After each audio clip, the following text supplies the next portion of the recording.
देखिए, भारत में हरित क्रांति की शुरुआत कहाँ से हुई, इसको समझने के लिए हमको समझना पड़ेगा कि दुनिया में हरित क्रांति जन्म कैसे लेती है।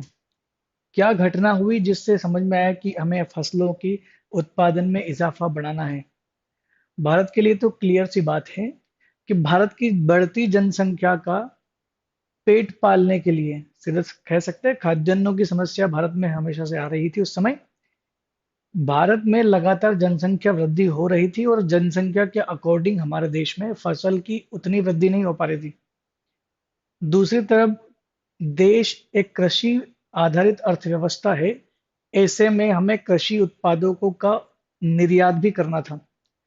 एक तरफ तो हमें देश के लोगों को खाद्यान्न की आपूर्ति करवानी थी और दूसरी तरफ देश के द्वारा उत्पादित कृषि उत्पादों का निर्यात भी करना था। दो बड़ी समस्याएं भारत के सामने उस समय जनित हो रही थी। तो समझते हैं कि किस तरह से ये हुआ। तो इसका जो बेस है, जो आधार है,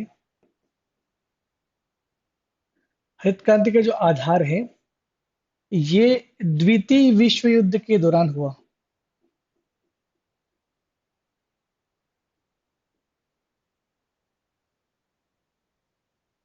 सेकंड वर्ल्ड वॉर। द्वितीय विश्व युद्ध में आपको पता होगा कि 1945 में, 1945 में, द्वितीय विश्व युद्ध के दौरान 1945 में जापान की हालत खराब हो जाती है। जापान के ऊपर अमेरिका हमला कर देता है।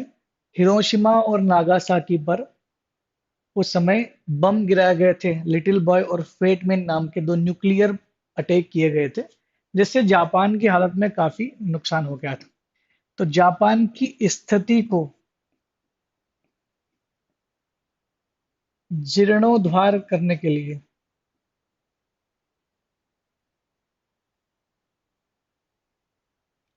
जापान की स्थिति का जीर्णोद्धार करने के लिए, गुड मॉर्निंग, 1945 में जब जापान के ऊपर हमला किया गया तो जापान की स्थिति को वापस रिवाइव करने के लिए, जीर्णोद्धार करने के लिए जापान ने घुटने टेक दिए थे अमेरिका के सामने। तो यूएसए के पास में ये था कि अब जापान की स्थिति को वापस से नॉर्मल करने का जिम्मा अमेरिका ने ही लिया था। और अमेरिका के जो आर्मी थे, अमेरिका की जो डिफेंस थी, उसमें कृषि वैज्ञानिक थे सेना में। अमेरिका की सेना में कृषि वैज्ञानिक थे जिनका नाम था सिविल सेलमन।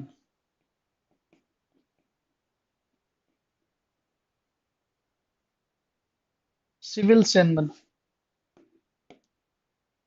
जापान की स्थिति को दोबारा पटरी पर लाने के लिए, जापान में खाद्यान्नों की आपूर्ति को बढ़ाने के लिए कृषि वैज्ञानिक जो थे सिविल सेलमन ने शोध करना शुरू किया, रिसर्च करना शुरू किया। और शोध किया उन्होंने किस किस्म पर? गेहूं की किस्म पर। गेहूं की किस्म पर शोध किया और एक अच्छी ब्रीड जो है वो गेहूं की तैयार की, गेहूं की किस्म तैयार की।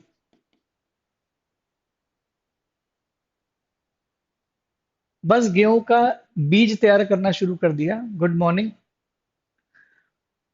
गेहूं का अच्छा बीज तैयार किया गया, लेकिन दिक्कत ये थी कि वो जापान में थे ये वैज्ञानिक, और जापान में इनको सारी सुविधा नहीं मिल पा रही थी, लेबोरेटरीज वगैरह ज्यादा कुछ हेल्प नहीं मिल पा रहा था। तो इन्होंने जो किस्म तैयार की थी गेहूं की, वो इन्होंने अपने फ्रेंड को सेंड कर दी। मैक्सिको में इनके एक मित्र थे, मैक्सिको। उनका नाम था नॉर्मन बॉरलाग। उनका नाम था नॉर्मन बोरलॉग, समझना इस बात को। सिविल सेलमन ने सबसे पहले इसका आधार तैयार किया कि हम लोग फसलों को, यानी अच्छा क्रॉस ब्रीड करवा करके फसलों से, बीजों से एक नया बीज उत्पादित कर सकते हैं, यानी तैयार कर सकते हैं। ये उत्तम किस्म के बीज को इन्होंने भेज दिया नॉर्मन बोरलॉग को, जो मैक्सिको के रहने वाले थे। नॉर्मन बोरलॉग ने क्या किया? नॉर्मन बोरलॉग ने क्या किया? मेक्सिको की प्रजाति को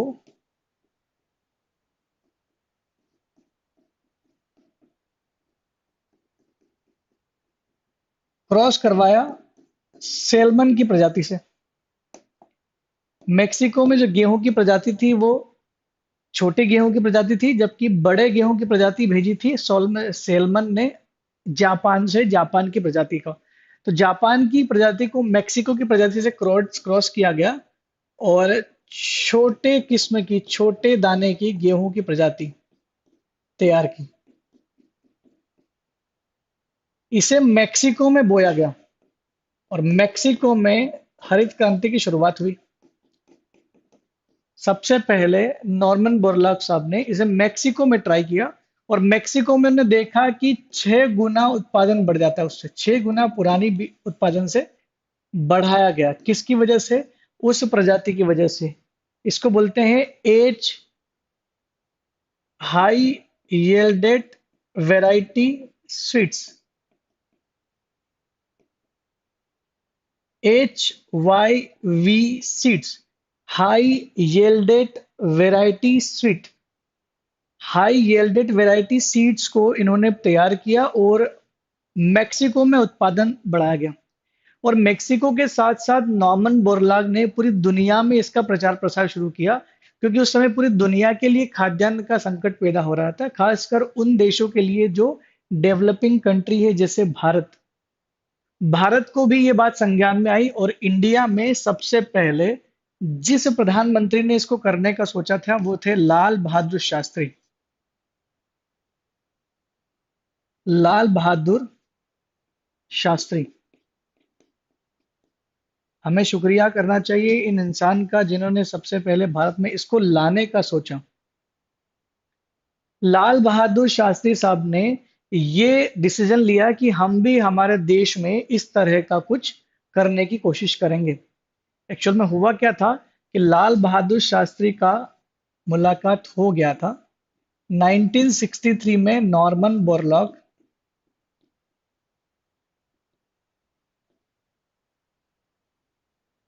इंडिया आए थे, भारत आए थे।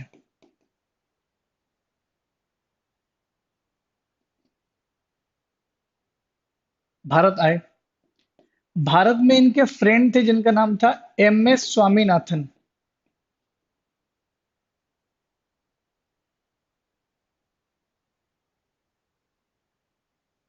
स्वामीनाथन से नॉर्मन बोरलॉग मिले और MS स्वामीनाथन चूंकि ऑलरेडी सरकार को इस बात की इत्तला कर चुके थे कि हम लोग ऐसा कुछ करने वाले। सरकार में उस समय तो हमारा देश युद्ध से जूझ रहा था और बड़ी मुश्किलात हो रही थी। जवाहरलाल नेहरू की डेथ का भी सिलसिला उस समय ही ये घटना हुई थी। 1964 में बड़ा समस्या उत्पन्न हो गया था देश के सामने, सूखे की समस्या। युद्ध ऑलरेडी हो चुका है, प्रधानमंत्री मर चुका है, दूसरा प्रधानमंत्री आया तो सेकंड बार एक और पाकिस्तान से युद्ध छिड़ गया। बड़ा एक सहमी सी एक सिचुएशन हो गई थी भारत के लिए और भारत उससे उभर नहीं पा रहा था। नॉर्मन बोरलॉग और MS स्वामीनाथन ने ये इनिशिएटिव लिया, लेकिन जब तक गवर्नमेंट से उनको सपोर्ट नहीं मिलता तब तक ऐसा करना मुश्किल होता। तो सुब्रमण्यम साहब उस समय देश के कृषि मंत्री थे।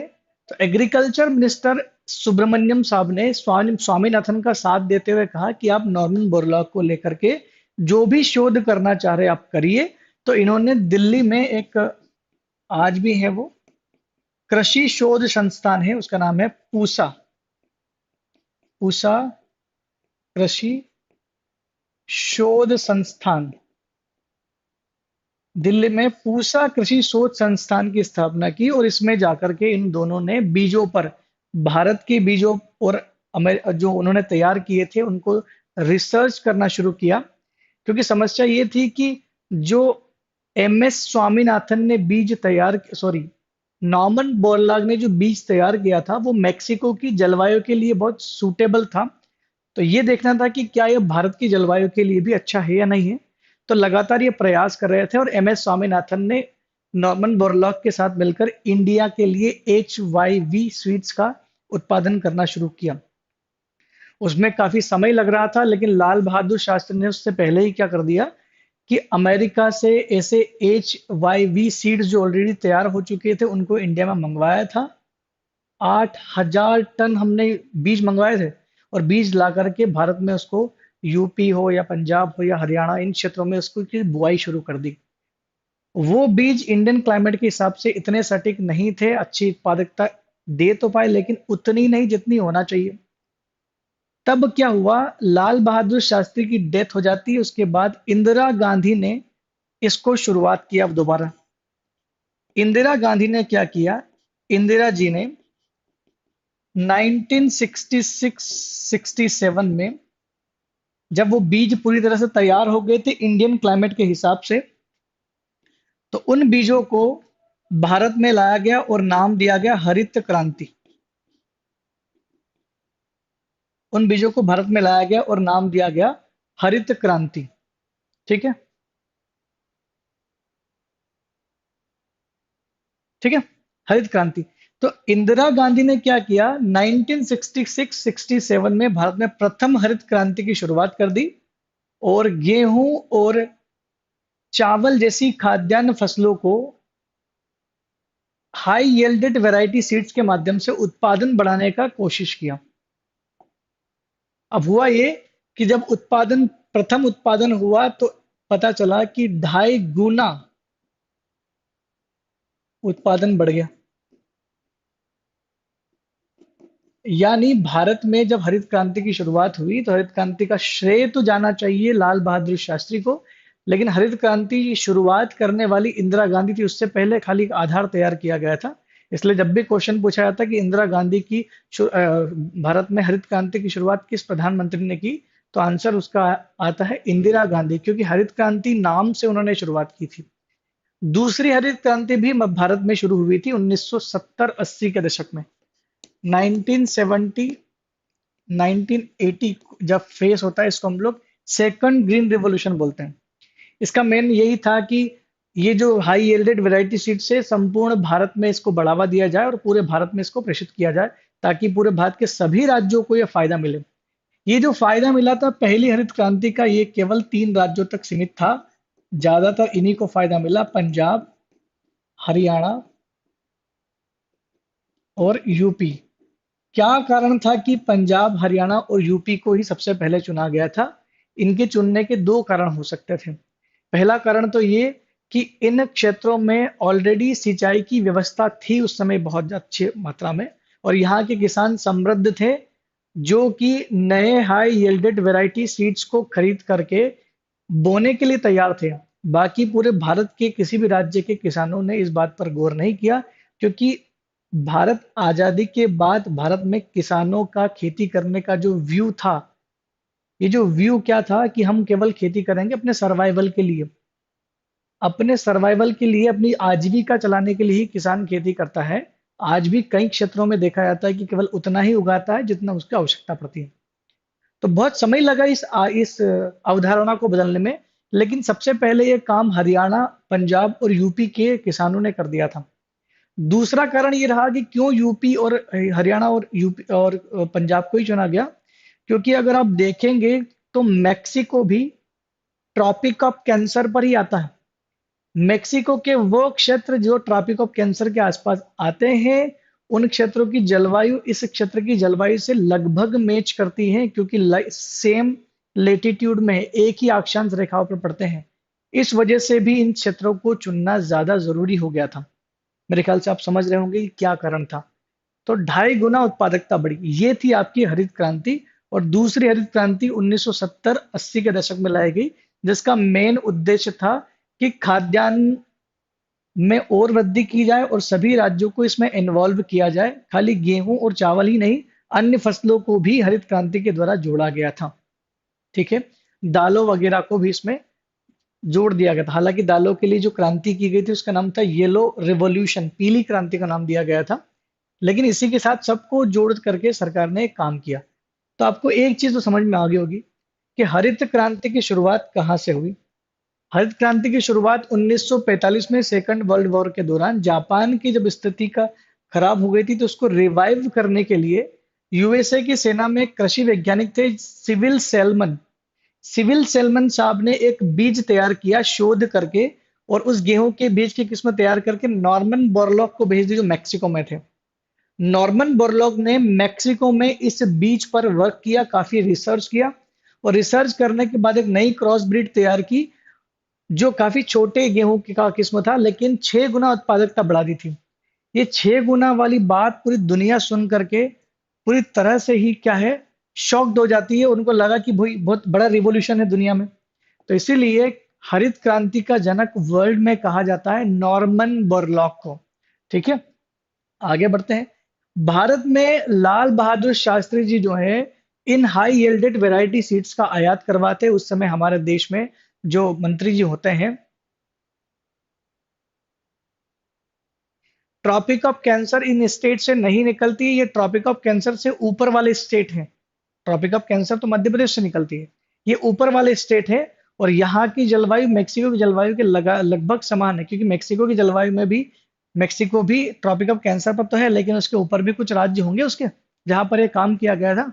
और मैंने दो कारण बताए ना आपको कि यहाँ के किसान जो है, ये रिस्क लेने में सक्षम थे, ज्यादा पढ़े लिखे और बड़े किसान थे। तो पहला कारण तो वो हो गया जलवायु, दूसरा कारण हो गया कि वहां वो लोग ये रिस्क लेने को तैयार थे। ठीक है, इंदिरा गांधी ने 1966 और 1967 में हरित क्रांति की शुरुआत की, जिसमें गेहूं और चावल की फसलों को उत्पादन को बढ़ावा देने के लिए HYV सीड्स का इस्तेमाल किया गया, high yielded variety seeds. India में नॉर्मल बोरलॉग जब आते हैं तो उनकी मुलाकात MS स्वामीनाथन से होती है, जो उनको पहले से ही परिचित थे। और इन्होंने दिल्ली में पूसा कृषि अनुसंधान संस्थान या पूसा कृषि शोध संस्थान की स्थापना की, और यहाँ पर इन लोगों ने ये कार्य शुरू किया कि अब कृषि के बीजों के, कृषि से संबंधित बीजों का यहाँ पर क्रॉस कराया जाएगा और रिसर्च की जाएगी। जब वो रिसर्च खत्म हुई तो उत्पादन शुरू हुआ और 2.5 गुना उत्पादन बढ़ गया था भारत का। और पंजाब, हरियाणा और उत्तर प्रदेश, इन तीनों राज्यों ने इसमें काफी ज्यादा योगदान दिया। धीरे धीरे मध्य प्रदेश, म, अ, राजस्थान, महाराष्ट्र, तमिलनाडु, आंध्र प्रदेश, इन सभी राज्यों में भी इस तरह का उत्पादन शुरू हुआ, लेकिन बहुत नॉर्मल स्तर पर, कम स्तर पर। मध्य प्रदेश इसमें काफी पिछड़ा हुआ है, क्योंकि मध्य प्रदेश में आज भी मोस्ट ऑफ द फार्मर जो है वो इस्तेमाल करते हैं, पारंपरिक प्रकार की खेती करते हैं, जिसमें वही बीज वो बोते हैं जो पुराने किस्म का बोया जाता है। अब इसमें समस्या क्या आने लगी, उसकी हम लोग जरा चर्चा कर लेते हैं। इसके लाभ क्या है और हानियां क्या है, दोनों की चर्चा करते हैं। सर्वप्रथम हम बात करते हैं लाभ की। शीला ने आंसर बिल्कुल सटीक लिखा था, सही आंसर था वो। लाभ और हानियों के बारे में आपने चर्चा की थी। ठीक है, लाभ की बात करें तो पहला लाभ, उत्पादन में वृद्धि हुई। और ऐसी हुई कि इसको बोल सकते हैं कि फिनोमिनल चेंजेस हुए, फिनोमिनल इंप्रूवमेंट हुआ, आमूल चूल परिवर्तन आ गया। जो पहले हम सोच नहीं रहे तो उससे काफी ज्यादा वृद्धि हो गई थी। ठीक है, दूसरा, भारत में खाद्यान्न की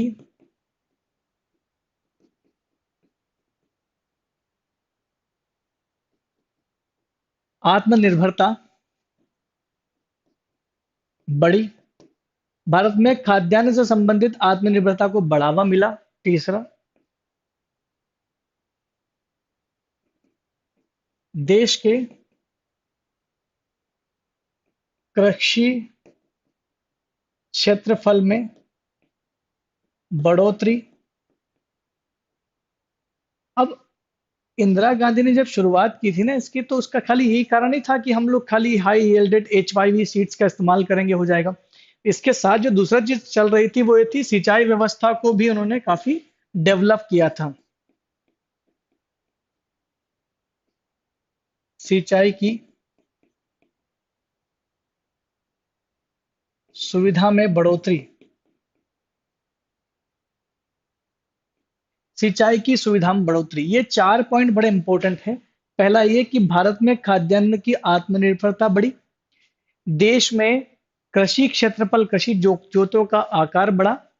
भारत में सिंचाई की व्यवस्था जो है, भारत में सिंचाई की सुविधा जो है उसमें बढ़ोतरी हो गई थी। और उत्पादन में तो काफी इजाफा हुआ, जो 2.50 का मैं बता रहा था, 2.5 गुना उत्पादकता बढ़ी। तो ये तीन लाभ हो सकते हैं। इसके अलावा और भी लाभ लिख सकते हैं आप। किसानों की आय में वृद्धि हुई, ये बोल सकते हैं। भारत की जीडीपी में कृषि का योगदान बढ़ा, ये बोल सकते हैं आप। तो लाभ में तो कई सारे पॉइंट है जो आप लिख सकते हैं। ठीक है। हानियों की बात करें तो हानियां क्या हुई? हानियां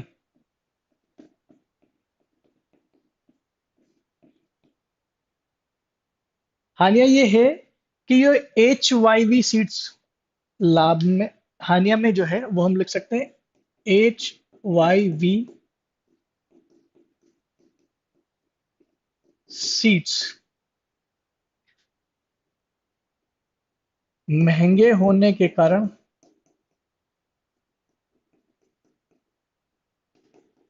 सभी किसानों तक उपलब्धता की कमी, महंगे थे इसलिए उपलब्धता की कमी आ रही थी। दूसरा पॉइंट ये कि एक बार ही उगा सकते थे,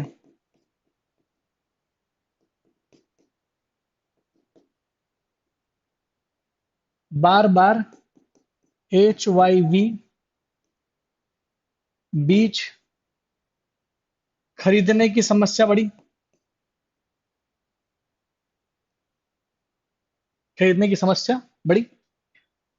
बार बार HYV सीड्स की खरीदने की समस्या बढ़ रही थी। क्यों? क्योंकि एक बार उगाने के बाद वो बीज दोबारा नहीं उगता था। HYV सीड्स की सबसे बड़ी कमी ये थी। ठीक है। तीसरा जो कहानी उसकी है, सीमित विकास। ये ऐसा लिख सकते हैं कि हरित क्रांति का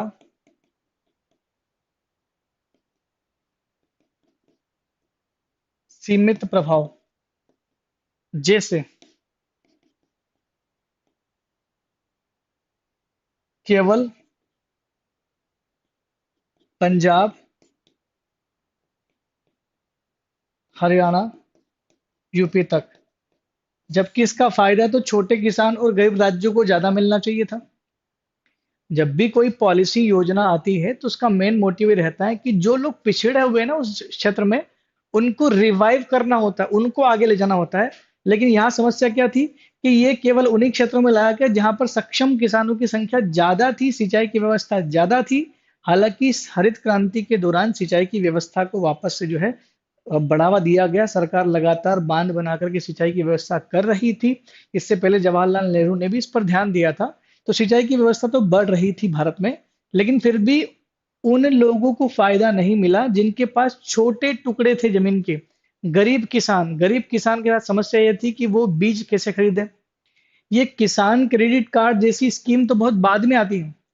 हालांकि सरकार ने उस समय किसानों के लिए काफी अच्छा काम कर दिया था। 1969 1967 वाला जो फेज था, तब हमारे देश में मिनिमम सपोर्ट प्राइस शुरू किया गया था। ये MSP से लोगों को, किसानों को ये तो दिक्कतें खत्म हो रही थी कि सरकार हमको एक फिक्स प्राइस पे खरीदने का आश्वासन देती है, जिससे हमें ये समस्या नहीं होगी कि हम उगाएंगे तो वो बिकेगा। ठीक है।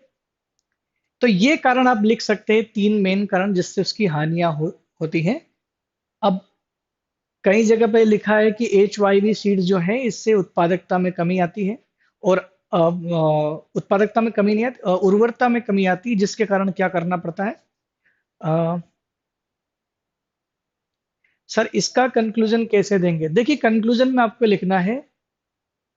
आपको किस तरह से लिखना है, कंक्लूजन में आपको लिखना है, इस प्रकार हरित क्रांति ने भारत की कृषि क्षेत्र में काफी वृद्धि की है। साथ ही हरित हरित क्रांति के काफी नुकसान भी रहे हैं, परंतु हमें भारत को नई हरित क्रांति लाने की जरूरत है, जिसमें खाद्यान्न फसलों के अलावा व्यापारिक फसलों को भी बढ़ावा देने की जरूरत है। और साथ ही किसानों को हरित HYV सीड से संबंधित जागरूकता की, किसानों के मध्य HYV सीड्स के प्रति जागरूकता लाने की जरूरत है। ऐसा कुछ लिख सकते हैं। तो कंक्लूजन में आपको ये बताना जरूरी है कि हरित क्रांति के पॉजिटिव एस्पेक्ट लिखना है, नेगेटिव वाला एस्पेक्ट नहीं लिखना है। और साथ ही साथ हरित क्रांति को वर्तमान में संपूर्ण भारत में लाने की जरूरत है। ठीक। तो हरित क्रांति का जो उस समय जो इम्पैक्ट रहा था वो लिमिटेड क्षेत्र में था, उसको बढ़ाया जा सकता है। तो हरित क्रांति भारत के कृषि के भविष्य के हिसाब से काफी अच्छा संकेत हो सकता है। ठीक है, तो ऐसा अगर आप लिखोगे कंक्लूजन में तो आपका आंसर ठीक हो जाएगा। कभी भी कंक्लूजन में ये नहीं लिखना है कि भाई कमियों कमियों को सुधारने की ही बात करिएगा सिर्फ ठीक है। तो कंक्लूजन लिख दीजिए, 3 से 4 लाइन में कंक्लूजन लिखेंगे आप तो आपका आंसर यहाँ पर ठीक हो जाएगा। ठीक है, कोशिश करिएगा लिखने की इसको भी। नेक्स्ट प्रश्न की बात करते हैं। दूसरा हमारा प्रश्न था जीएम फसल। जीएम फसल क्या है? जीएम फसल को हम लोग बोलते हैं हिंदी में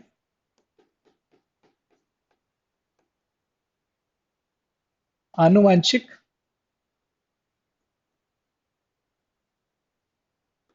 परिवर्धित फसल। जीएम का मतलब जो है ये जेनेटिक इंजीनियरिंग से रिलेटेड है। जेनेटिक इंजीनियरिंग को हम लोग समझे अगर, जेनेटिक इंजीनियरिंग के द्वारा क्या किया गया? जेनेटिक इंजीनियरिंग के द्वारा एक जीव या फसल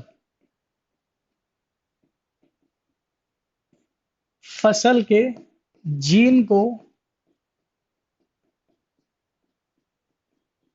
दूसरी फसल में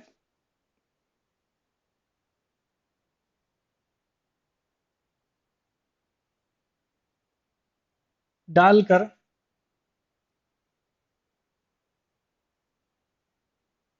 नई किस्म तैयार करना जीएम फसल कहलाता है, जीएम क्रॉप कहलाता है। ये जीएम फसल जो किस किस काम आती है? सूखे को सहन करने की क्षमता,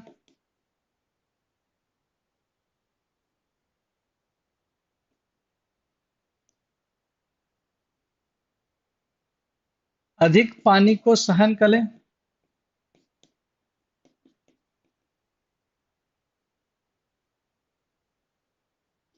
कीटों के प्रति प्रतिरोधकता। इसका मेन मोटिव 3 चीजें थी, कीटों के प्रति प्रतिरोधकता। तो जीएम का मतलब होता है जेनेटिकली मॉडिफाइड फसल, और जेनेटिकली मॉडिफाइड फसल का मतलब होता है कि जब एक जेनेटिक इंजीनियरिंग के द्वारा, ये एक साइंस है, जेनेटिक इंजीनियरिंग के द्वारा एक जीव या फसल के जीन को दूसरी फसल में ट्रांसप्लांट किया जाता है, जिससे जो नई हाइब्रिड फसल सामने आती है उसको हम लोग जीएम फसल का नाम देते हैं। ये जीएम फसल 3 कारणों से बहुत उपयोगी होती हैं।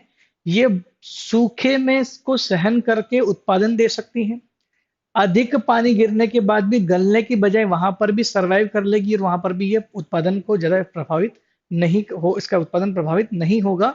और तीसरा, कीटों से जो क्षति होती है भारत में कृषि को, उस क्षति के प्रति इसमें प्रतिरोधकता आ जाती है। फॉर एग्जाम्पल भारत में बीटी कॉटन एक फसल है। बीटी कॉटन नाम की फसल भारत में सबसे पहले लाई गई थी। सन 2002 में भारत में बीटी कॉटन को सरकार ने आधिकारिक रूप से मान्यता भी प्रदान कर दी। हालांकि बीटी कॉटन के बाद 2005 में बीटी ब्रिंजल भी लाया गया, और 2011 से लगातार एक और नई किस्म जीएम मस्टर्ड, जीएम सरसों को भी लाने का प्रयास चल रहा है। लेकिन न तो बीटी ब्रिंजल और न ही जीएम सरसों को सरकार ने अभी तक मान्यता नहीं दी है। सरकार इसके नुकसान को लेकर के अभी चर्चा कर रही है। हालांकि हालांकि बीटी ब्रिंजल को तो कैंसिल ही कर दिया, अब नहीं आएगा वो। तो ये बीटी है क्या? ये बीटी क्या है? ये जेनेटिकली मॉडिफाइड फसल है जिसकी कोशिका में एक पॉइजन डाल दिया जाता है, एक जीवाणु बैक्टीरिया डाल दिया जाता है। ये बैक्टीरिया क्या है? इसका नाम है bacillus thuringiensis. Bacillus thuringiensis BT का मतलब होता है। Bacillus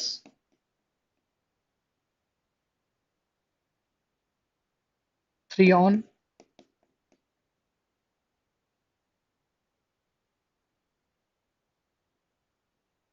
जियोसिस, bacillus thuringiensis. Bacillus thuringiensis वो जीव है, वो बैक्टीरिया है जो पौधों की यानी कोशिका में डाल दिया जाता है, यानी बीज की कोशिका में डाल दिया जाता है। जब बीज बड़ा होता है तो उसमें ये जहर पॉइजन के रूप में रहता है। एक तो इससे दूसरे कीट से बचाया जा सकता है। करता क्या है, सबसे ज्यादा नुकसान जो कॉटन को हो रहा था वो हो रहा था कीटों से। कीट कॉटन को खा जाते थे और ऐसे में फसल नहीं हो, उत्पादकता नहीं बढ़ पा रही थी। तो ये क्या करता है, कोशिका में जाकर के वहां तो इनएक्टिव पोजीशन में रहता है। जैसे ही कोई जीव कीट इस पर बैठता है और इसको खाने की कोशिश करता है, तो ये उसके लार्वा के साथ मिलकर के, जो जीव होता है कीट होता है उसके लार्वा में मिलकर बेसिलस थ्रियोन जियोसिस जो है वो एक्टिव होकर के उसकी श्वास को, नली को प्रभावित करता है और वहीं कीटों की मृत्यु होना शुरू हो जाती है। इन कीटों की मृत्यु से आपको न तो कीटनाशक छिड़काने की आवश्यकता पड़ती है, ना कोई उर्वरकों की आवश्यकता पड़ती है, क्योंकि बीटी कॉटन अपने आप में एक हाइब्रिड टाइप का एक फसल होता है। तो इससे काफी ज्यादा फायदा हुआ। नुकसान भी होते हैं, बीटी कॉटन के नुकसान भी बहुत सारे गिनाए गए, क्योंकि हमको भी पता है कि कई सारे ऐसे जीव होते हैं जो फसल के लिए लाभदायक होते हैं, जो उसके ऐसा बोल सकते हैं फैमिलियर जीव जो होते हैं, तो जो उनके साथी जीव होते हैं उनकी भी डेथ होना शुरू हो जाती है। लेकिन फिर भी चूंकि बीटी कॉटन कोई खाद्यान्न फसल नहीं है, एक व्यापारिक कमर्शियल क्रॉप्स है, ऐसे में खाद्यान्न फसल अगर होती तो इसका प्रभाव हम पर भी पड़ सकता था। लेकिन सरकार ने इस बात को देखते हुए कि कॉटन का इस्तेमाल सीधा हम लोग जो है हमें खाने में इस्तेमाल नहीं करते, इस वजह से इसको अनुमति दे दी गई थी। लेकिन बीटी ब्रिंजल के साथ समस्या आई थी कि वो बैंगन हम लोग खा रहे थे, ऐसे में समस्या बढ़ जाती कि हमें शारीरिक स्वास्थ्य संबंधी नुकसान हो सकता था उससे। और इस बात की तथ्य भी सरकार के सामने रखे गए, तो सरकार ने इस बात को कैंसिल कर दिया कि बीटी ब्रिंजल को हम लोग नहीं लेकर के आएंगे। तो बीटी कॉटन भारत में अब भी चर्चा में है और बीटी कॉटन का इस्तेमाल महाराष्ट्र और गुजरात में बहुत बड़े स्तर पर किया जाता है। इसी वजह से गुजरात और महाराष्ट्र में कॉटन इंडस्ट्रीज जो है काफी बल्क में वहां पर पैदावार होती है। कारण उसका क्या है, यही है। जो समस्या वहां पर थी वो समस्या यहाँ पर भी है कि बहुत ऊंचे दाम में मिलते एक तो जीएम क्रॉप्स के बीज, प्लस इनको एक ही बार बोना है, बार बार बो नहीं सकते, तो समस्या वहां से भी उत्पन्न हो रही थी। ठीक है, बार बार खरीदने की समस्या उत्पन्न हो जाती थी और महंगे होने की वजह से किसानों का शोषण भी यहाँ हो रहा था। हम लोग हानिया में ये चीज लिख सकते हैं। तो पहले तो हम लोग इसकी डेफिनेशन को समझ सकते हैं कि जीन को ट्रांसप्लांट करने से जो नया जीव मिलता है, फसल मिलती है, उसको हम लोग बोलते हैं जेनेटिकली मॉडिफाइड फसल या आनुवांशिक परिवर्धित फसल। प्लस जिसके तीन लाभ हो सकते हैं, सूखे को सहन करने की क्षमता विकसित होती है, अधिक पानी में उगने की क्षमता विकसित होती है, कीटों के प्रति रोग प्रतिरोधक क्षमता विकसित हो सकती है। तो ये सारी चीज हम लोग इसमें यहाँ लिख सकते हैं। नेक्स्ट लिखते हैं हम लोग इसके लाभ की, फिर बात करते हैं इसकी हानियों की। लाभ की बात करें तो फसल से लाभ क्या होगा।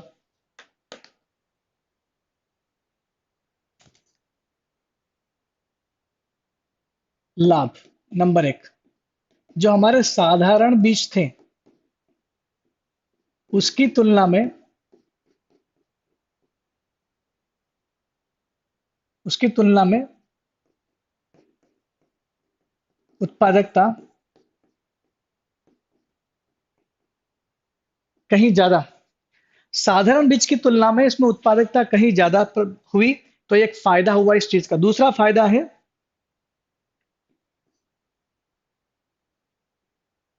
कृषि क्षेत्र की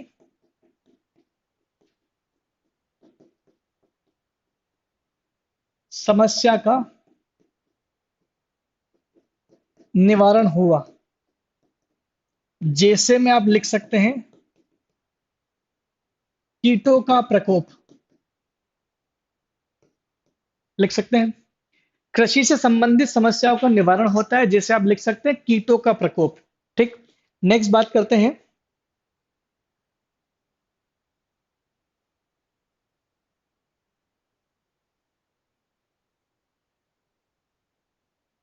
फसल उत्पादन का उत्पादन के स्तर में सुधार। फसल उत्पादन के स्तर में सुधार हुआ। फसल उत्पादन के स्तर में सुधार हुआ यानी फसल, हमारे देश में जो फसलें उग रही थी अब उनका स्तर धीरे धीरे बढ़ना शुरू हुआ था।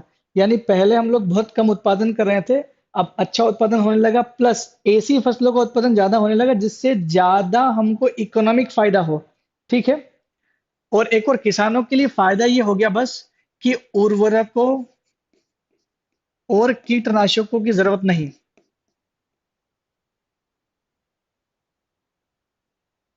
उर्वरकों और कीटनाशकों की आवश्यकता नहीं। अगर मैं कहूं कि इसमें उर्वरकों और कीटनाशकों की आवश्यकता नहीं, तो किसानों के लिए सबसे बड़ी समस्या तो यही थी। हर साल उर्वरक फेंकते थे, हर साल कीटनाशकों का छिड़काव करते थे, फिर भी फसलों को नहीं बचाया जा रहा था। और हर साल पिछले साल से ज्यादा ही छिड़काव करना पड़ेगा, जब जाके आपकी फसल अच्छी होगी। तो जेनेटिकली मॉडिफाइड फसल में ये तो फायदा मिला कि किसानों को कीटनाशकों की और उर्वरकों की आवश्यकता नहीं पड़ी। ठीक है। इस समस्या में आप कीटों की समस्या तो लिख रहे हो, सूखा की समस्या भी लिख सकते हैं, अधिक पानी वाली समस्या भी इसमें लिख सकते हैं, तो 3 पॉइंट यहीं से बन गए पूरे पूरे। तो ये अगर आपने 4 पॉइंट लिख दिए तो इससे भी आपका लाभ जो वाली बात जो है वो ठीक हो जाएगी। नेक्स्ट है हानियां।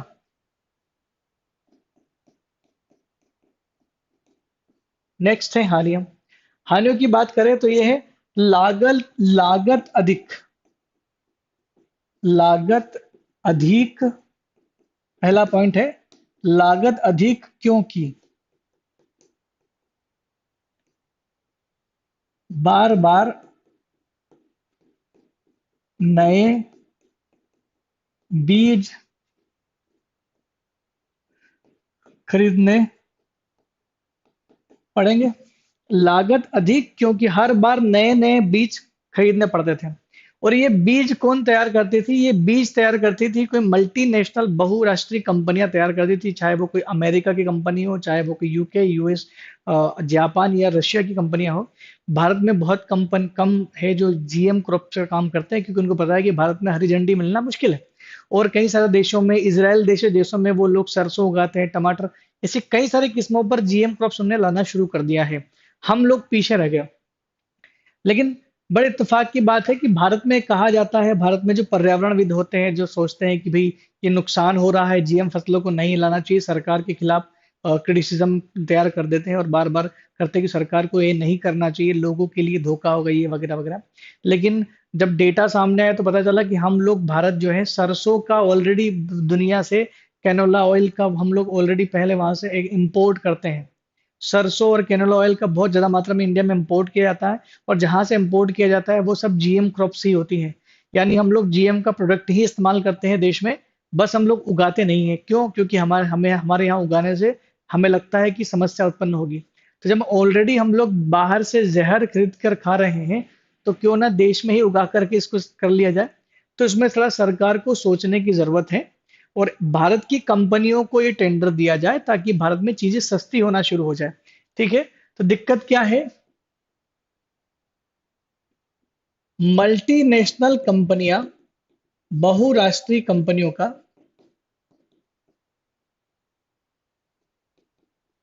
उनके पास में इसके पेटेंट राइट्स हैं। कंपनियों को पेटेंट हैं जिससे किसानों का शोषण करेगी बकायदा। किसानों का शोषण होता है। क्यों? क्योंकि ये ऊंचे दाम पर बेचेगी। इनका हमेशा से रहता है कि कोई ऐसा बीज तैयार किया जाए जिससे कि बहुत ज्यादा मात्रा में बल्क में प्रोडक्शन हो, भले उसका कोई नुकसान हो, बहुत ज्यादा नुकसान क्यों ना हो। क्योंकि प्रोडक्शन बढ़ेगा तो माल की बिक्री अपने आप ज्यादा होगी। समझ रहे हो? तो प्रोडक्शन बढ़ाने के लिए कंपनियां बना लेती है और पेटेंट कर लेती है, और जब भी आप इसके इस क्वालिटी वाले फूड इसको खरीदते हो तो अपने आप आपको बहुत महंगा मिलेगा। और महंगे होने की वजह से समस्या है, अगर किसी कारणवश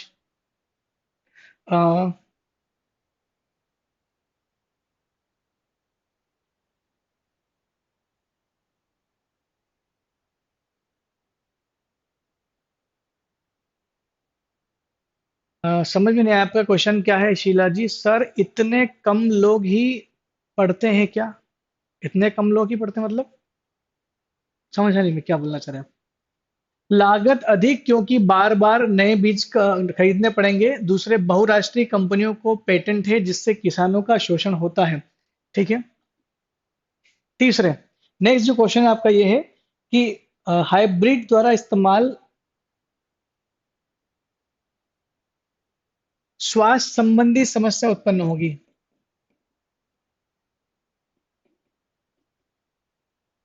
संबंधित समस्या उत्पन्न होती है। हम लोग सोया ऑयल खरीदते हैं।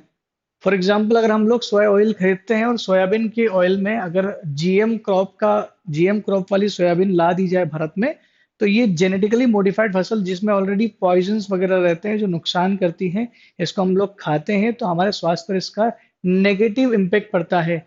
और पर्यावरण को भी समस्या है इससे। पर्यावरण के कई सारे जीव मर जाते हैं ना। पर्यावरण को हानि, तो हानियों में आप ये पॉइंट लिख सकते हैं कि लागत अधिक क्योंकि बार बार नए बीज खरीदने की समस्या है। बहुराष्ट्रीय कंपनियों के पास पेटेंट है जिससे किसानों का शोषण होता है। स्वास्थ्य संबंधी समस्या उत्पन्न होती है और पर्यावरण को हानि होती है। ठीक है, तो ये चार पॉइंट आप लिख देंगे तो धीरे धीरे ये बढ़ जाएगा। क्या बोलना चाह रहे हैं? ऑनलाइन क्लास लेने वालों की संख्या कम रहती है। जी, ऑनलाइन क्लास लेने वालों की संख्या हर जगह यही सिस्टम है, कम होती है। ज़्यादातर लोग रिकॉर्डेड क्लास देखना पसंद करते हैं। जब उनको लगता है कि भाई मुझे वन संपदा वाला चैप्टर अटेंड करना चाहिए तो सीधा वो वन संपदा वाला चैप्टर अटेंड कर लेते हैं। जिनको लगता है कि लाइव क्लास लेने में सही है तो लाइव क्लास ले लेते हैं। और ये कई जगहों पर लाइव क्लास चलती है, ऐसा नहीं कि ये बस आप ही देख रहे हैं। आजाद आईएएस एकेडमी के बहुत सारे चैनल है, सब जगह अवेलेबल होगी जो एमपीपीएससी की तैयारी करना चाहेंगे। देखिए अभी आप लोग ऑनलाइन इसलिए देख रहे हैं क्योंकि आपको चिंता है क्लास लेने की। जैसे ही नोटिफिकेशन आता है ना एग्जाम की तैयारी के लिए, तब धड़ल्ले से बच्चे इन क्लासों को देखना शुरू कर लेते हैं, रिकॉर्डेड क्लास देखते हैं। क्यों? क्योंकि उनको जरूरत पड़ती है उस समय पढ़ने की। तो जब उचित समय आता है तब वो उनको लगता है कि उचित समय है तो वो उसकी तैयारी करना शुरू कर देते हैं। ठीक है, तो इसमें भी आप कंक्लूजन लिख सकते हैं। कंक्लूजन कैसे लिखेंगे? जेनेटिकली मॉडिफाइड फसलों का कंक्लूजन अगर लिखना शुरू करेंगे तो आप इस तरह से लिख सकते हैं कि जेनेटिकली मॉडिफाइड फसल भारतीय कृषि के उत्थान के लिए सहायक हो सकती है। बशर्ते है कि सरकार को इसके सभी आयामों की चर्चा करनी चाहिए और साथ ही साथ पर्यावरणीय और सामाजिक नुकसान को भी ध्यान में रख के सरकार को जेनेटिकली मॉडिफाइड फसलों को अनुमति प्रदान करनी चाहिए। ठीक है, और इसमें और शोध करने की आवश्यकता है जिससे भारत के निर्यात पर निर्भरता को कम किया जा सकता है। ऐसा कुछ लिखोगे। भारत की आयात निर्भरता को कम करने के लिए जीएम क्रॉप्स एक बहुत अच्छा माध्यम हो सकता है। क्या फर्क पड़ता है? हम लोग अगर हमको नहीं खाना है तो हम भारत देश के लिए नहीं। चाइना क्या करता है? चाइना अपने देश के लिए अच्छी फसल उगाता है, बाहर के देशों को जब एक्सपोर्ट करता है तब वो जीएम क्रॉप एक्सपोर्ट कर देता है। यानी उसको अपने देश की जीडीपी बनाने से मतलब ये मतलब नहीं है। वो इथिकल वैल्यूज को नहीं प्रायोरिटी देता। वो ये नहीं सोचता है कि इससे कि दूसरे देश में जाकर के नुकसान करेगी, उसको कोई फर्क नहीं पड़ता। तो हम जब दूसरे देश से कुछ खेती की चीजें आयात कर रहे हैं तो उससे अच्छा है कि हमारे देश में उत्पादकता को बढ़ा दिया जाए, प्लस इसका निर्यात को बढ़ावा देंगे तो उससे क्या होगा कि हमारे देश की जीडीपी ग्रोथ करेगी और एग्रीकल्चर का जो वेटेज है पूरी जीडीपी में वो भी बढ़ेगा। देखिए क्या है, भारत में एग्रीकल्चर करने वाले खेती करने वाले किसानों की कुल संख्या पूरे देश की संख्या का 55% लोग जो है वो किसानी जो है खेती से जुड़े हुए हैं। जबकि खेती का टोटल जीडीपी में 17 साढ़े 17% के आसपास ही योगदान है। तो 55% लोग लगे हुए, योगदान कितना है? 17% है। तो अगर अच्छी आधुनिक कृषि की जाए ना तो किसानों की संख्या कम होगी और इधर प्रोडक्टिविटी बढ़ सकती है। तो 17% लोग ही 17% योगदान दे तो काफी अच्छा है। ये वीडियो डिलीट नहीं होता, किसने कहा डिलीट हो जाते हैं? वीडियोस तो आपके जो आप जिस ऐप पर देख रहे हैं ना, आपको ऐप में मिलेंगे। जिसने सब्सक्रिप्शन लिया ना उसको अनलॉक्ड मिलते हैं, ये ऐप में मिलेंगे आपको, डिलीट नहीं होते हैं ये। मत घबराइए, हमेशा रहेंगे ये। चलिए शुरुआत करते हैं टॉपिक की जहां से मैंने आपको छोड़ा था। अगली क्लास के लिए क्वेश्चन मैं तुरंत दे दूंगा, अभी आप हम लोग बात करेंगे इसकी। मध्य प्रदेश में वन संसाधन। देखिए दो चीज आपके सामने आएगी, एक आएगी आपको वनावरण और दूसरे शब्द शब्द आएगा वृक्षावरण। एक होता है वनावरण, एक होता है वृक्षावरण। वनावरण से मतलब होता है जो वन जो national park, wild life sanctuary, biosphere reserve, इनमें जो वन है इसको वनावरण बोलेंगे, जो वनों से गहरे वनों से ढका हुआ है। और वृक्षावरण में वो वृक्ष आएंगे जो शहरों में वृक्ष जो विरल है, सघन नहीं है, जो कि दूर दूर फैले हुए हैं, उनका कवर देखा जाता है, तो उसको बोलते हैं वृक्षावरण। तो वनावरण प्लस वृक्षावरण को अगर जोड़ा जाए तो उसको हम लोग पूरा तरह से वन संसाधनों के रूप में कैलकुलेट करते हैं। मैं दोनों अलग अलग चीज बता दूंगा कि ये कितना परसेंट है, ये कितना परसेंट है, बस पर हम लोग पहले देख लेते हैं कि मेंस के पॉइंट ऑफ व्यू से कौन से पॉइंट इंपॉर्टेंट है। पहली बात, भूमंडल का वह भाग जो वृक्षों से ढका हुआ है वन कहलाता है। भूमंडल का वह भाग जो वृक्षों से ढका हुआ है वन मंडल या वन कहलाता है। इसमें फसलें नहीं आती, ध्यान रखना। वनावरण में या वन संसाधन में फसलें नहीं आती, केवल वृक्ष की कैटेगरी को ही रखा गया है। मध्य प्रदेश पूरे भारत का सबसे ज्यादा वनाच्छादित राज्य है। सबसे ज्यादा वन क्षेत्रफल की बात करें तो भारत में मध्य प्रदेश में है, उसके बाद अरुणाचल प्रदेश और तीसरा राज्य छत्तीसगढ़ आता है। मध्य प्रदेश, अरुणाचल प्रदेश और छत्तीसगढ़ ये तीन मेजर स्टेट है जहां की धरती पर भूमि के कुल क्षेत्रफल के हिसाब से काफी ज्यादा बड़े एरिया पर यहाँ पर वन आपको मिलेंगे। अब बात करते हैं जीडीपी में कितना योगदान। 2018-19 का जब आर्थिक सर्वे आया था, 2018-19 के इकोनॉमिक सर्वे के अकॉर्डिंग मध्य प्रदेश की टोटल जीडीपी में वनों का जो योगदान है वो 2.35% है। टोटल जीडीपी में वनों का योगदान 2.35% है, जो काफी अच्छा है। अगर 2.5% के आसपास वन का योगदान मिल रहा है, अब कैसे, या तो वो ये जो लकड़ी इस्तेमाल करते हैं उसमें इस्तेमाल हो सकता है, फर्नीचर के पर्पज से इस्तेमाल करते हैं। हालांकि वनों की कटाई पर रोक है, लेकिन फिर भी सरकार ने कुछ हद तक की छूट दे रखी है कि फर्नीचर लाइसेंस टाइप का कुछ देखे रखा हुआ है कि चाहे तो जो लोग जिन जो फर्नीचर हर कोई नहीं बना सकता है, ठीक है। तो ऐसे में कुछ वृक्षों को कटाई पर कोई रोक नहीं लगाई गई है। वह वृक्ष जिनकी संख्या कम है उसको प्रोटेक्शन दिया गया है। और खासकर आप वाइल्ड लाइफ सेंचुरी हो, वाइल्ड लाइफ सेंचुरी में तो चलो हम लोग काट सकते हैं, नेशनल पार्क में आप किसी भी तरह के वृक्ष को नहीं काट सकते, क्योंकि वहां पर सरकार ने उसको सिक्योरिटी प्रदान की गई है। मध्य प्रदेश में 2019 के हिसाब से, जो 19 में हर 2 साल में इंडियन फॉरेस्ट सर्वे आता है, जिसको हम लोग बोलते हैं ISFR, Indian state of forest report बोलते हैं उसको। यह रिपोर्ट प्रत्येक 2 साल में प्रकाशित होती है और लास्ट प्रकाशन 2019 में हुआ था। 2019 के हिसाब से मध्य प्रदेश में 94,689 94,689 स्क्वायर किलोमीटर का एरिया, क्षेत्रफल पर अभी वनों का विस्तार है, जो मध्य प्रदेश की कुल क्षेत्रफल का 30.72% है।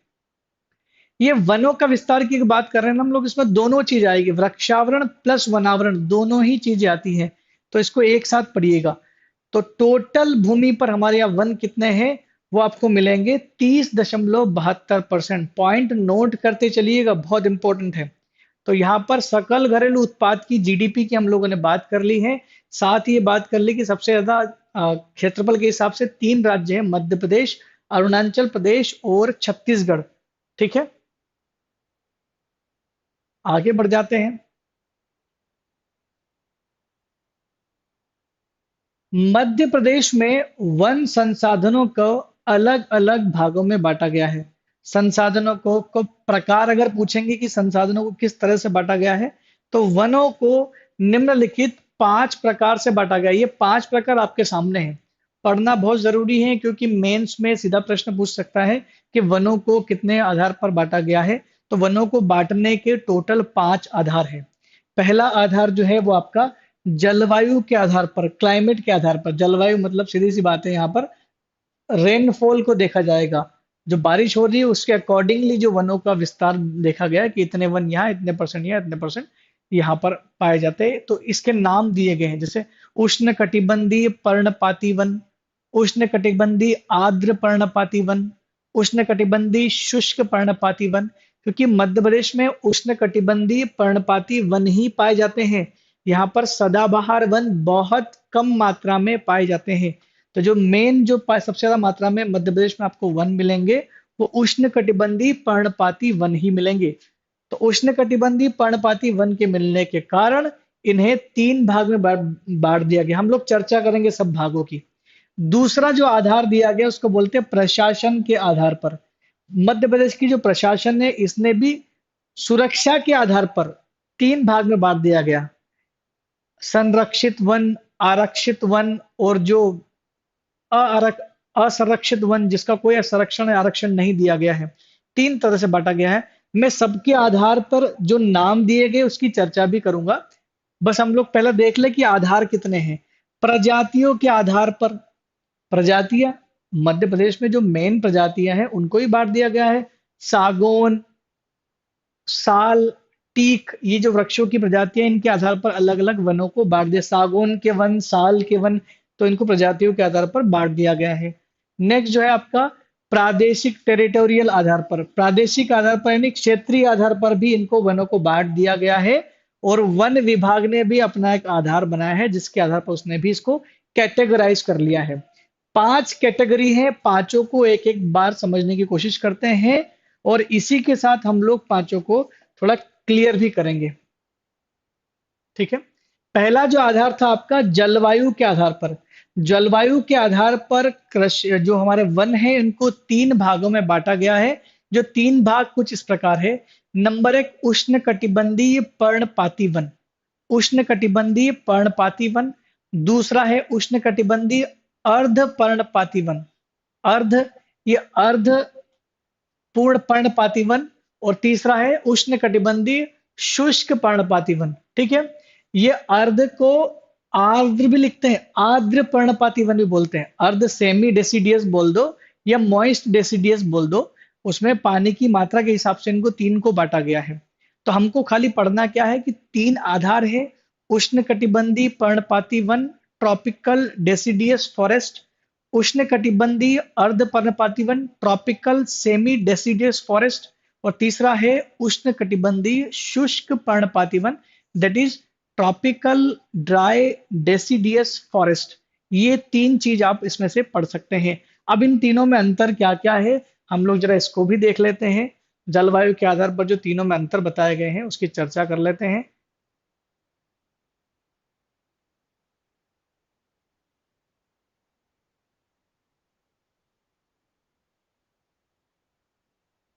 ये उष्णकटिबंधीय पर्णपाती वन की बात करें तो उष्णकटिबंधीय पर्णपाती वन उन क्षेत्रों में पाए जाते हैं जहां पर 50 से 100 सेंटीमीटर वर्षा हो।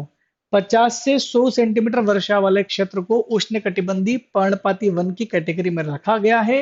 ये वन क्या करते हैं, पानी की कमी होने पर अपने पत्ते गिरा देते हैं।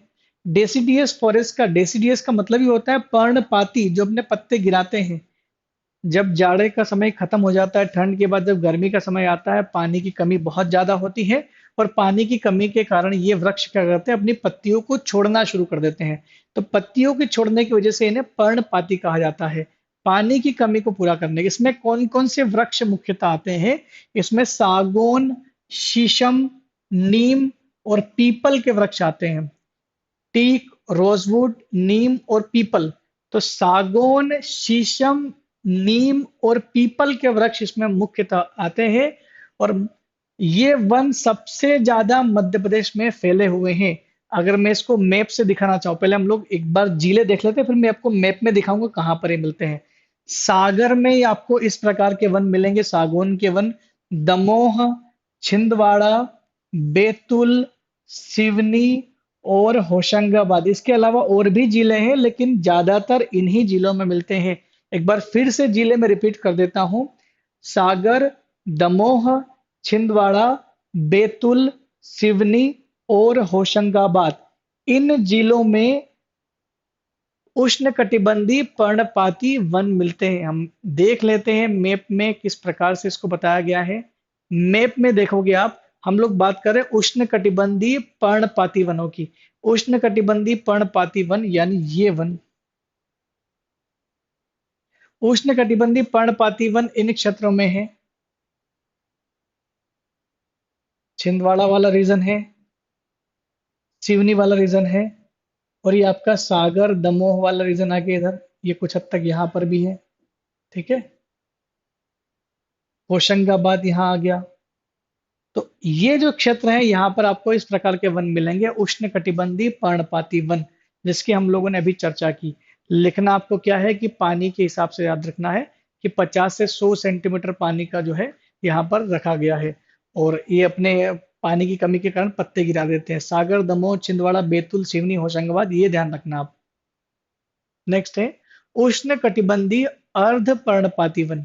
उष्ण कटिबंधीय अर्ध पर्णपाती वन में पानी का जो रखा गया है लिमिट, वो क्या है, 100 से 150 सेंटीमीटर वर्षा वाले क्षेत्र में मिलते हैं। 100 से 150 सेंटीमीटर वर्षा वाले क्षेत्र में ये प्रकार के वन मिलेंगे, उष्ण कटिबंधीय अर्ध पर्णपाती वन। और ये वन पूरी तरह से पत्ते नहीं गिराते हैं, इसलिए इसको बोलते हैं सेमी डेसिडियस। सेमी डेसिडियस का मतलब होता है कि कुछ हद तक पर्णपाती हो। यानी पर्णपाती वन तो अपने पत्ते गिरा देते हैं, लेकिन इससे थोड़ा ज्यादा पानी की यहाँ पर उपलब्धता होती है, इसलिए कुछ हद तक, यानी पूरे पूरा अगर पेड़ है तो उसमें से कुछ परसेंट पत्ते जो है वो गिराना शुरू कर देते हैं। पत्ते इनमें रहते हैं, लेकिन सारे पत्ते नहीं गिराते, पूरा पतझड़ नहीं होता इसमें। तो यहाँ पर पूर्ण रूप से पत्ते नहीं गिराते हैं। इसके अंदर कौन कौन से पेड़ आते हैं, साल, सागौन भी इसमें आता है, बांस, जामुन लिख सकते हैं। बाकी धोर और वीजा जो है ये पौधे आपको समझ में नहीं आएंगे। वीजा और धोर ये सब देसी किस्म है, जो ग्रामीण क्षेत्रों में लोग रहते हैं वो पहचान जाते हैं कि ये धोर का वृक्ष है, ये वीजा का वृक्ष है। ठीक है, तो साल, सागौन और जामुन का जो वृक्ष है, जो आप जानते हैं, ये दो तीनों जो वृक्ष है किस कैटेगरी में आएंगे, उष्ण कटिबंधीय अर्ध पर्णपाती वन। ये भी देख लेते हैं कि किन किन क्षेत्रों में ये वन पाए जाते हैं। मेरे ख्याल से आप लोग नोट डाउन कर रहे होंगे, 3 पॉइंट ही नोट डाउन करने हैं। ये क्षेत्र किन किन वन किन किन क्षेत्रों में आते हैं, इसकी चर्चा भी हम लोग कर लेते हैं। देखिए, उष्ण कटिबंधीय अर्ध पर्णपाती वन जो है, ये मध्य प्रदेश के पूर्वी क्षेत्रों में देखने को मिलते हैं। पूर्वी क्षेत्र यानी ये वाला क्षेत्र, अगर आप मैप ढंग से देख पा रहे हो तो ये वाला जो एरिया है ये पूरा किससे भरा हुआ है, ये उष्ण कटिबंधीय अर्ध पर्णपाती वन से भरा हुआ क्षेत्र है, जिसमें सीधी सिंगरौली वाला क्षेत्र आता है। और नीचे अगर आप ये देखोगे तो बालाघाट, अनूपपुर, शहडोल का कुछ क्षेत्र आएगा। तो बालाघाट, अनूपपुर, शहडोल के कुछ क्षेत्रों में भी आपको, और इवन बालाघाट के ऊपर यहाँ सिवनी विवनी एरिया आ जाता है।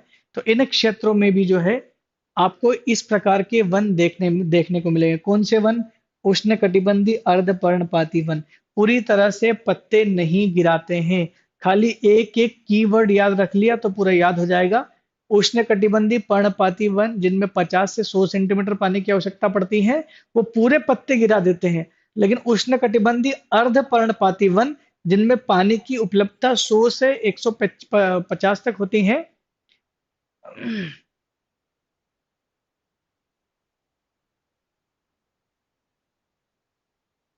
धोर, देखिए इसमें ऐसे ऐसे पौधे आते हैं जिनको हम लोगों ने भी नहीं देखा है। बहुत सारे पौधे ऐसे हैं। बस ये है कि, क्योंकि क्या होता है कि बहुत सारे पौधे ऐसे होते हैं जिनको अपने क्षेत्र में देसी भाषा में कुछ और नाम से जाना जाता है, इसलिए बता पाना मुश्किल होगा कि ये वो वाला पेड़ है जो आपने देखा है। ठीक है ना, कई सारे पेड़, जैसे बबूल का पेड़ जो होता है उसको अलग अलग क्षेत्रों में, कांटेदार जो पेड़ होता है उसको अलग अलग क्षेत्रों में अलग अलग नाम दिया जाता है। इसलिए क्षेत्रीय भाषा में इनके अलग नाम होने की वजह से आपको इनको पहचानने में मुश्किल होगी। तो घबराइए मत, आप दो तीन चीजें जो जानते हैं बस उसको भी लिख देंगे एग्जाम्पल के तौर पे तो भी काम हो जाएगा। ठीक है, तो इतना वृक्षों को जानने की आवश्यकता नहीं है। बहुत सारे प्रकार के वृक्ष हैं, किन किन को कैसे कैसे जानेंगे आप। और उसके अलावा ऐसे वृक्ष जो हमारे क्षेत्र में पाए ही नहीं जाते, उनको तो हमने कभी देखा भी नहीं। अब देवदार, चीड़, स्प्रूस जो आपको जम्मू कश्मीर में मिलेंगे, ये पेड़ तो हमने कभी देखे भी नहीं है। तो नहीं देखे तो आप इसको खाली फोटो में देख के बस ये सोच सकते हैं कि इस तरह का दिखता है, लेकिन वो जो हमारे आसपास है फेमिलियर है। अभी मैं बोलूंगा नीम का पेड़, तो आप तुरंत समझ जाओगे अरे नीम तो देखा हुआ है।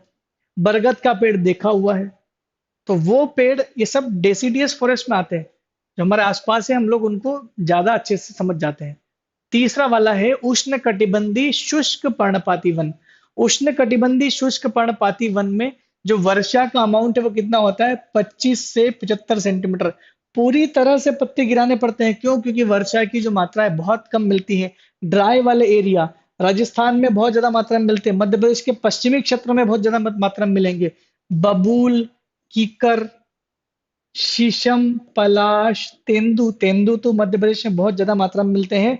ये वो पौधे हैं जिनकी हाइट भी ज्यादा नहीं होती है और इनमें पत्ते गिराने की क्षमता पूरी तरह से पतझड़ आ जाता है, क्योंकि पानी की कमी बहुत ज्यादा होती है। इन पौधों की जड़ें बहुत ज्यादा वृक्षों की जड़ें बहुत ज्यादा गहरी होती हैं। ठीक है। तो अगर आप मैप में देखोगे तो जिले कौन कौन से हैं, तो जिले में आपको मिलेगा, तो पश्चिमी मध्य प्रदेश वाला एरिया मिलेगा। एक ऊपर चंबल वाले क्षेत्र में भी बहुत ज्यादा मात्रा में ये मिलते हैं, चाहे वो भिंड, मुरैना, ग्वालियर वाला एरिया हो, रतलाम हो, श्योपुर हो, धार हो, ये उज्जैन के आसपास भी इस प्रकार के वन आपको मिलेंगे।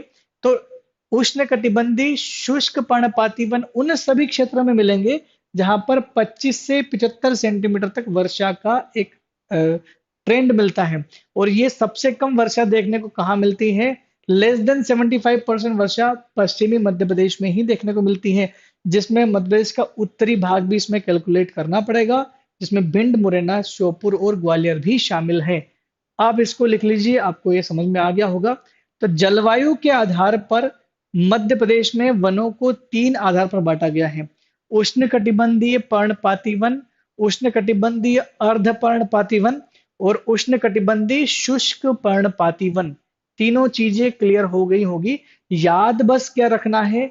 पानी की, वर्षा की मात्रा को याद रखना है, और 2-3 प्रकार के वृक्ष के नाम याद रख लोगे तो आपका ये ठीक हो जाएगा।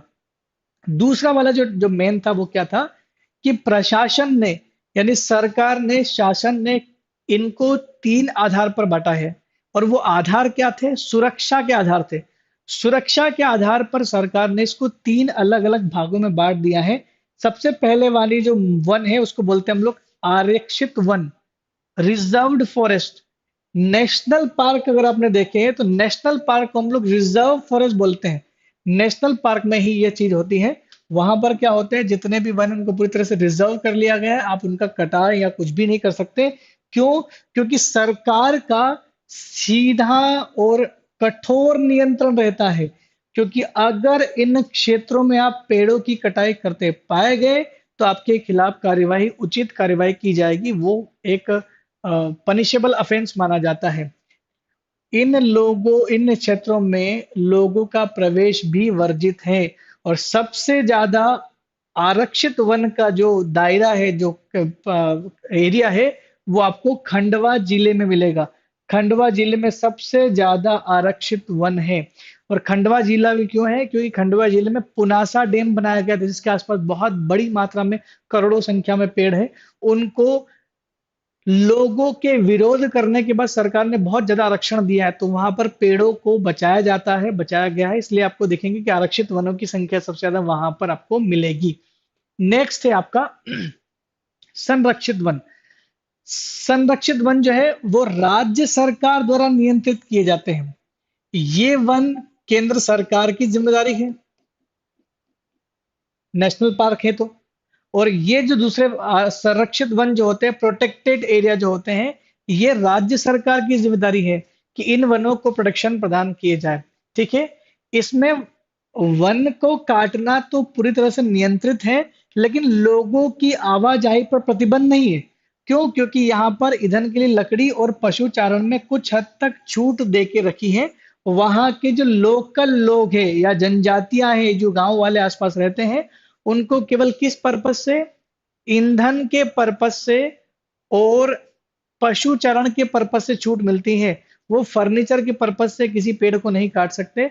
और वैसे ही फॉरेस्ट गार्ड रहते हैं, उनकी परमिशन के बिना ये कुछ नहीं किया जा सकता। जिन पेड़ों की डालियां सूखी होकर के गिर जाती हैं, उनको उन डालियों को ये तोड़कर निकाल करके ले जा सकते हैं। बाकी नए और हरे पेड़ को काटना उस जगह पर पूरी तरह से प्रतिबंधित किया गया है। ठीक है। अवर्गीकृत वन, जो तीसरा क्षेत्र जो बांटा गया है, तीसरा जो प्रकार है वो है अवर्गीकृत वन। इसको बोलते हैं हम लोग अनक्लासिफाइड फॉरेस्ट।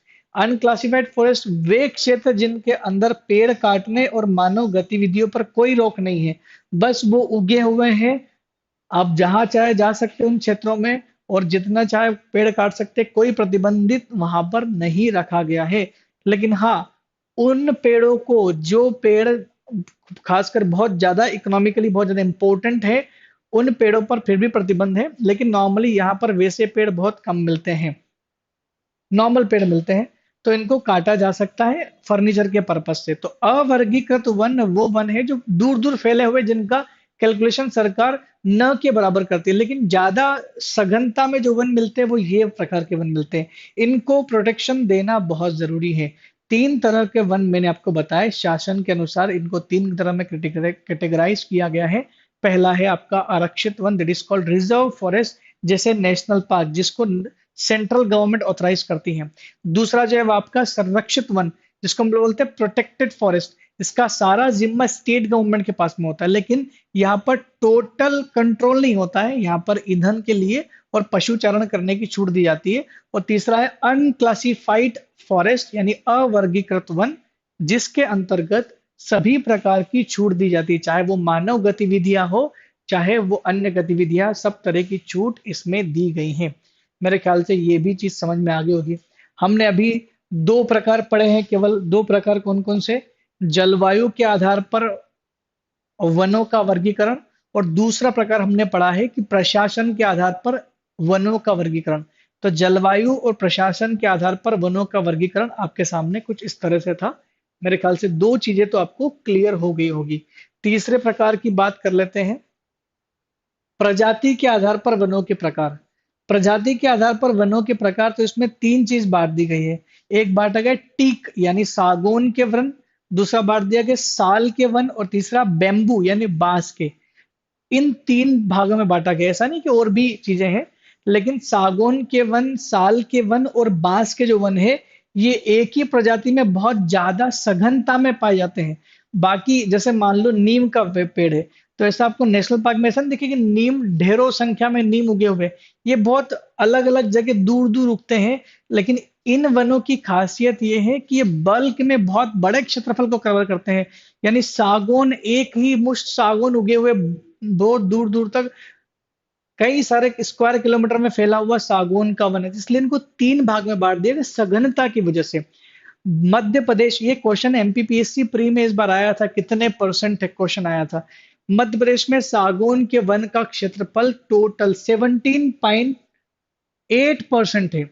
मध्य प्रदेश में सागौन के वन का जो परसेंटेज है वो 17.8 यानी 17.8% भाग पर सागौन के वृक्ष यानी टीक फॉरेस्ट फैले हुए हैं। इसका नाम पूछा जा सकता है, साइंटिफिक नाम जरूर याद रखें। इसका जो साइंटिफिक नाम है वो है टेक्टोना ग्रैंडिस। मैं एक बार फिर से इसको लिख देता हूं, टेक्टोना ग्रैंडिस।